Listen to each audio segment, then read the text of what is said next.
ఉపయోగమైతే కాదు, ఫలితం ఉంది. కీర్తనలు 91:15 అతడు నాకు మొరపెట్టగా నేను అతనికి ఉత్తరం ఇచ్చేదను. చూసారా, దేవుని ప్రేమించే వారి ప్రార్థన వింటాడు దేవుడు. నాకు మొరపెట్టగా నేను ఉత్తరం ఇస్తానంటున్నాడు. నువ్వు ప్రార్థనలో ఫలితం పొందుకుంటావు. నీ కొరకు ప్రార్థన చేసిన, నీతో నీ భర్త కోసం ప్రార్థన చేసిన, నీ భార్య కొరకు ప్రార్థన చేసిన, నీ పరాయి వారి కొరకు ప్రార్థన చేస్తున్నా, నీ ఇంటి వారు బయటి వారిని తారతమ్యం లేకుండా ఎవరి కొరకు నువ్వు ప్రార్థన చేస్తున్నా నీ ప్రార్థన వింటానంటాడు దేవుడు. అంతే, దేవుని ప్రేమించేవారు ప్రార్థన వింటాడు. నువ్వు దేవుని ప్రేమించావంటే చాలు, నువ్వు మొరపెట్టి చూడు, ప్రార్థన చేసి చూడు, తప్పకుండా నీ ప్రార్థన వింటాడు. ఇది వాస్తవం. అద్భుతం చూస్తావు. ఆయన ప్రేమిస్తున్నావు అంతే, నువ్వు చేసేది ఆయన చెప్పిందల్లా చేస్తున్నావు అంతే.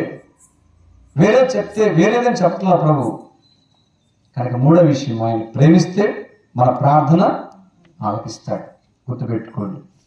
నాలుగో చూడండి, దీనివలన ప్రపంచానికే మనం ఎంతో ఉపయోగకరంగా ఉంటాం. మనం ఉన్న ప్రాంతాల్లో